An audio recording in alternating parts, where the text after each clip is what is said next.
कोई तुम्हारी निंदा करे ना, मेरे पागल परेशान मत हुआ करो, एक दीपक जला करके धन्यवाद दिया करो। जो आदमी तुम्हारी निंदा कर रहा, सुनो, भक्तमाल में पूज्य श्री नाभादास जी ने एक बात कही, बड़ी प्यारी कही। आहा, छोटे बच्चे होते हैं तो छोटे बच्चों का मल माताएं अपने हाथ से साफ करती हैं। हाँ जी या ना जी, बोलो। छोटे छोटे बच्चों का मल माताएं अपने हाथ से साफ करती हैं, उन्हें घृणा नहीं होती है। क्यों? क्योंकि बच्चा हमारा है, सुंदर दिखेगा, स्वस्थ रहेगा, बढ़िया दिखेगा, लोग उसको खिलाएंगे। इसलिए छोटे बच्चे का मल जिस प्रकार माताएं हाथ से साफ करती हैं, उसी प्रकार निंदा करने वाला व्यक्ति तुम्हारी कमियों को अपनी जीभ से साफ करता है। हाँ, ये हम नहीं कह रहे हैं, भक्तमाल के ग्रंथ में ये वर्णन आया है। उसी प्रकार निंदा करने वाला व्यक्ति जीभ से तुम्हारी कमियों को साफ करता है। इसलिए हमारी एक हाथ जोड़कर प्रार्थना है, कोई तुम्हें भला बुरा कहे ना, टेंशन में मत रहा करो। तुम टेंशन लेने थोड़ी आए हो, टेंशन हमसे लोग पूछते, गुरुजी आप दिन भर हंसते रहते, इतनी बातें चलती, इतने प्रपंच चलते, फिर भी हंसते रहते। हम जहाँ जाते वहाँ नई लड़ाई लड़ते, कहीं संस्कृति की लिए लड़ रहे हैं, कहीं हिंदुत्व के लिए लड़ रहे हैं, देश में भी लड़ रहे हैं, विदेश में भी लड़ रहे हैं, रोज ही लड़ रहे हैं। लोग हमसे पूछते आप हंसते क्यों रहते? हमने कहा हम टेंशन लेने थोड़ी आए हैं, हम तो टोपी वालों को टेंशन देने आए हैं। आओ आओ आओ, अच्छा एक और सुन लो, हम सुधरेंगे नहीं। हाँ, अपन को क्या दिक्कत है? देखो, हम किसी का नाम नहीं लेते, हमने टोपी वाला का, और टोपी तो कल हम भी लगा के आ सकते हैं, क्रिकेट वाली। अब तुम गलत समझ गए होगे, तुम दाढ़ी वाले समझ गए होगे, ऊ वाले। ये तुम लोगों की नजर का खेल है ना, हम गलत बोलते ही नहीं, कभी नहीं बोलते। क्यों बोलना गलत? तो हम प्रार्थना आपको करें, कोई निंदा करे तो आप प्रत्युत्तर मत दो, आप टेंशन मत लो। हनुमान जी से सीखो, न जाने क्या क्या रावण ने कहा, लंका में लोगों ने क्या क्या कहा, पर धन्य है हनुमान जी। अरे हनुमान जी को तो बीच यात्रा में कहा रुक जाओ, ठहर जाओ, आराम कर लो, पर हनुमान जी से सीखो। राम काज कीन्हे बिनु मोहि कहाँ विश्राम। जब तक राम काज नहीं हो जाएगा तब तक हम विश्राम नहीं करेंगे। तो धन्य है सुंदरकांड। सुंदरकांड इसलिए सुंदर है क्योंकि यहाँ बड़ों की बात छोटे सुनते हैं। जहाँ बड़ों की बात की आज्ञा छोटे माने, वहाँ सुंदरकांड सिद्ध होता है, और जहाँ छोटे आज्ञा अपने बड़ों को दें, वहाँ लंका कांड सिद्ध होता है। हनुमान जी महाराज जामवंत जी से पूछते क्या करना है, तब जामवंत जी कहते जो कल हमने कहा, इतना करऊं तात तुम जाई, सीतैं देखी कहाँ सूर्या। माता जानकी जी को देख करके वापस आ जाओ। हनुमान जी महाराज वचनों को सुनकर के प्रसन्न हो गए और सुंदरकांड प्रारंभ हुआ। चौपाई बड़ी प्यारी। जामवंत के वचन सुहाए, सुनि हनुमंत हृदय अति भाए। एहा जामवंत के वचन सुहाए, सुनि हनुमंत हृदय अति भाए।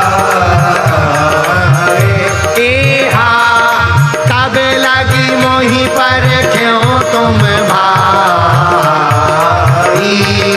शहीदों के कंद मूल फल खाई। श्री राम जय राम जय जय राम, जय राम जय जय राम। जामवंत के वचन सुहाई, सुनि हनुमंत हृदय अति भाई। और तभी लगी मोहि पर क्यों तुम भाई, शहीदों के कंद मूल फल खाई। और हनुमान जी बोले जब लगी आवो सीतैं देखी। सुनो, हम लंका जा रहे हैं, आप लोग यहीं पर बैठ करके फल खाओ। तो जामवंत जी के वचनों को सुनकर हनुमान जी लंका जा रहे और कहे क्या रहे, आप लोग यहीं बैठो फल खाओ। तो किसी ने कहा कि हमें तो टेंशन है, तुम वापस आओगे कि नहीं आओगे, हम फल खाते ही रह जाएं। हनुमान जी बोले टेंशन मत लो, हम राम काज करने जा रहे हैं और राम काज का फल तो मीठा ही होता है, तो मीठे मीठे फल खाओ, हम जा रहे हैं। और हम आएंगे कब? बोले सीता ही देखी, हम जानकी माता को देख करके ही आएंगे। जामवंत जी बोले देख के ही आना, कहीं विस्फोट मत कराना। ऑपरेशन सिंदूर का प्रचलन तो हनुमान जी ने ही शुरू किया है। ऑपरेशन सिंदूर जो हुआ वो हमारे बजरंगबली का ही फर्स्ट ट्रायल है। उन्होंने ही लंका में घुस करके रावण के यहाँ पर धूम धड़ाका किया था, उसी का वर्तमान में ऑपरेशन सिंदूर के तहत देखने को मिला है। पहला ऑपरेशन तो हनुमान जी ने ही ऑपरेशन सिंदूर किया था लंका में, हाहाकार मचा दिया था। कैसे? उलट पलट लंका सब जारी और कूंधे परा सिंधु मझारी। हनुमान जी महाराज लंका की यात्रा के लिए तैयार हैं। एक बात मेरे पागलों तुम समझना, राम काज करने वाले व्यक्ति को एक बात समझ लेनी है। हमने पिछली कथा में प्रार्थना की थी, फिर प्रार्थना करते हैं। हम लोग, हनुमान जी कौन है? हनुमान जी हैं राम के बंदर, हम लोग हैं काम के बंदर हैं। हम लोगों से पूछो क्या कर रहे, तुम कथा में क्यों नहीं आए? गुरुजी आना तो था पर काम से गए थे, और जो आदमी काम से जाता है वो काम से ही चला जाता है। हम लोग काम के बंदर हैं, हनुमान जी राम के बंदर हैं। राम काज करवे को आतुर। इसलिए मेरे पागलो, अगर तुम्हें अपने हर काम सफल करना सीखना है तो हनुमान जी से सीखो, सुंदर कांड से सीखो, अपने काम काज को ही राम काज बना डालो। बोलो सीताराम। के समय जब पूरा शिष्य मंडल हमारा सो गया, बिल्कुल सत्य बात बता रहे हैं, तो खुले मैदान में पानी के मटका रखे हुए थे। हमने मटकों के पानी को सिर पर डाला और एक मटका में पानी भरा और सोचा हनुमान जी को जल चढ़ाया जाए, कम से कम अर्जी सुन लें, कोई मन में प्रेरणा दे दें, ताकि व्यवस्था बन जाए, ताकि हमारी चिंता दूर हो जाए। और जैसे ही हम मंदिर पर चढ़ने लगे, भैया चौथी पांचवी सीढ़ी पर जैसे ही पैर रखा, पूज्य श्री सन्यासी बाबा बोल पड़े, जा चिंता ना कर, कल सुबह तक तेरी व्यवस्था हो जाएगी। वहां पर मंदिर में भोले बाबा का मंदिर है, धाम पर भोले बाबा के मंदिर से बड़े हुंकार की गर्जना आई, जाओ तुम्हारी सुबह तक व्यवस्था हो जाएगी। तो पहले तो हमें बड़ा डर लगा, फिर पता लगा कि ये तो हमारे मन में बात थी, ये किसने बोली है। तो हम भागे भागे मटका छोड़ दिया, भागे भागे मंदिर पे बड़ी जोश जोश में गए, तो बड़ा तेज सा प्रकाश सन्यासी बाबा का अंदर प्रकाशित हो रहा। चमीटा लिए हुए सन्यासी बाबा खड़े हैं और हुंकार करते हुए वहां पर खड़े हुए देखा। तो हमने कहा कि आप हमारे गुरुजी हो क्या? वहीं अंदर से हुंकार भरी, तो हमारा मन गदगद हो गया, शरीर रोमांचित हो गया। अब वो फिर से बोले, जा वापस उतर जा और जाके सो जा, सुबह तेरी यज्ञ की व्यवस्था हो जाएगी। अब सुनना भैया, हम तो बड़े प्रसन्न हो गए। थोड़ी देर में ऐसी हालत हो गई जैसे बेहोश हो गए हो। तो कुछ देर तक वहीं पड़े रहे, वापस आए तो सो गए। अब तो टेंशन फ्री थे, तो खूब देर तक सोए, 8-9 बजे सुबह तक। सुबह जैसे ही जागे तो रोज की तरह नित्य नियम किया।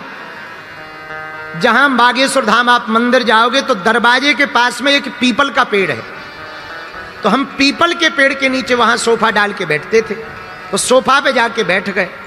अब टेंशन तो दूर हो ही गई, गुरुजी ने कह दिया, पर ये नई मन में टेंशन आ गई कि आएगा कैसे। उस समय में बहुत ज्यादा भीड़ होती नहीं थी। आहा, फिर क्या, हमारे पीपल के पेड़ के नीचे बैठते ही आहा, एक बोलेरो गाड़ी आई और उसमें एक सज्जन व्हाइट शर्ट पहने हुए, काला पैंट पहने हुए उतरे। सबसे मिल रहे थे, 400-500 लोग बैठे थे, हम भभूति बांट रहे थे। उन्होंने आकर के कहा, महाराज जी आपकी जय हो। हमने कहा भैया कहाँ से आए? बोले गुरुजी झांसी से आए हैं।